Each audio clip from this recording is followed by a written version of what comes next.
Hey, brothers and sisters, welcome back. It's Jazz Excess, and I'm back with another one. Today's topic at hand is toxic relationships. As you know, toxic relationships can come in many forms, from a loved one, a family member, a relationship you're in, or even a friendship. Let's get into it. Some signs of a toxic person are inconsistency. Are they shaky? Are they up and down? Do you never know what type of state of mind this person is going to be? Can you count on them? If you have to ask yourself this, then they're toxic. Another trait is self-absorption. The world revolves around them. This is very difficult to be friends with somebody that is so self-absorbed and self-centered. Manipulation. Do they use all or nothing statements? If you don't do this for me, then you don't love me. That's complete BS. Do you feel as though you are being manipulated by somebody? Are they an all or nothing person? You are dealing with a toxic person, if so. They're takers. They take so much from you, but really don't want to give. I'm not saying that they won't ever give you anything, but they only give when they feel like they're fulfilled. And watch out. Do you really want something from a person that's a taker? No, because it's going to come back and bite you in the butt. Because they're going to throw it in your face. You gotta watch out for drama queens and drama kings. You know, the pot stirrers, the trolls on the internet. People that like to start drama and feed off of it. That's very unhealthy. Who wants to be wrapped up in drama all the time? Someone that's constantly feeds into drama is definitely a toxic person. Is there constant confusion with this person? Do you never exactly know where you stand? This is ridiculous. It's hard to be in relationship with somebody when you constantly have to figure out the status of your relationship. Are you in relationship with somebody you feel as though you deserve apologies from them, but you never really get them? And you're the one that always ends up apologizing to them, even though you know it was them that did the wrong? You're being bamboozled and you're being tricked. This is a toxic person you're dealing with. Does this person ever come to you and be like, oh my God, guess what such and such said about you the other day? Thing that comes to mind is I had a friend that was like this, that was always up in some drama, was always coming to me about people talking about me. So talking about the pot stirrers, I had a friend that honestly would always come to me and be like, Jasmine, guess who was talking about you the other day?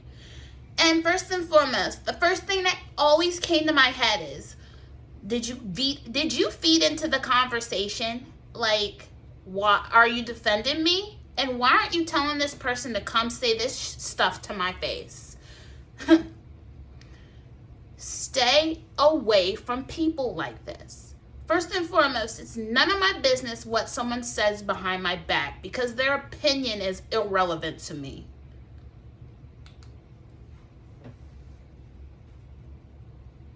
And if they're talking behind my back, and you're not defending me or not telling them to say this to my face, then you're not a friend. Toxic.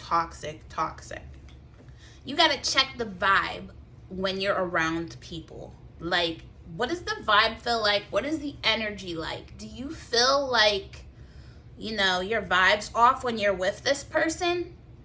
If it is, then they're most likely somebody that you do not need to be around. And that's okay. You don't have to be in relationship with everybody. The most important fact and matter is that it's important to respect everybody, but you don't honestly have to like everybody. If it's a family member, pick and choose the times that you're around them. I have a family member that I don't care to be around, but I pick and choose the times that I'm around them. If it's a big family get together and I know I'm not going to be in a corner and forced to talk to them for long periods of time, I will go. But if it's a more intimate, personal event, I'm going to opt out, not to choose to be around them. And that is my personal preference. And don't feel forced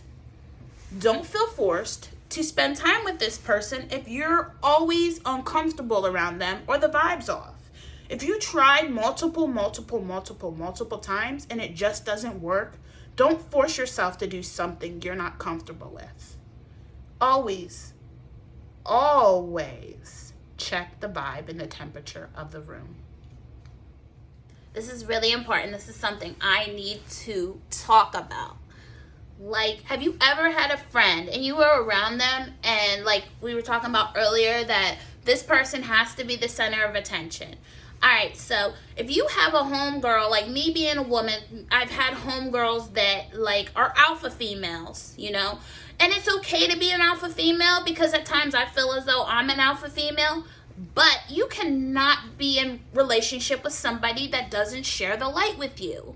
Like, friends don't get jealous over friends. Like, you just don't do it. Even with siblings, I know there's sibling rivalries. If you have a sibling that you feel like is constantly competing with you, this makes it so hard for you to be close with that person. I had to cut a friend off last year because the attention always had to be on her. It was always about her all the time. She was controlling.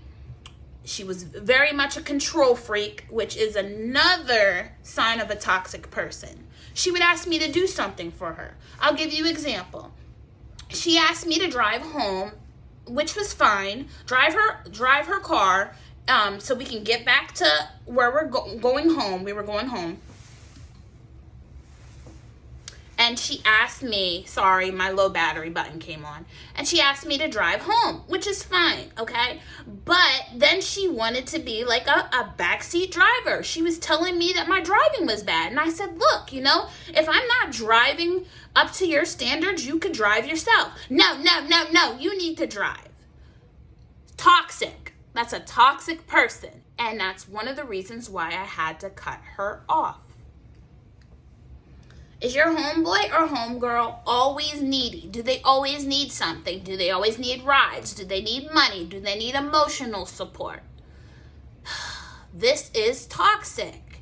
Like, I want to be friends with people that are independent. Like, friendship is, to me, my best friends are the friends I don't even talk to every day. Like, I have one homegirl that I've been friends with for years, and I know if I don't talk to her even for a whole year, if I pick up the phone and I call her and I ask her, hey, I need advice or I need a favor, she's gonna be there for me, I do not have to call my friends every day, text my friends every single day, because I know they got lives and I know they have stuff that they have to handle. They work, they have kids just like me.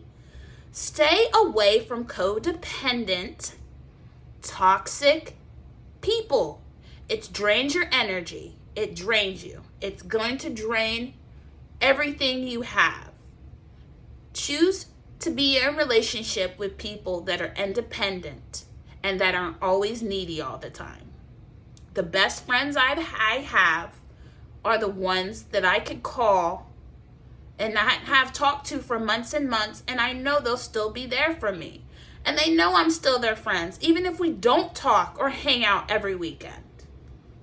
And my last point of this discussion is, can you ask the person that you're in relationship with for the same things they ask you? If the answer is yes, then you're dealing with a real one. But if the answer is no, then this is definitely a toxic person, and you need to reevaluate your relationship with them. And with that being said, this is Jazz Excess, and don't forget to live in excess. Till next time.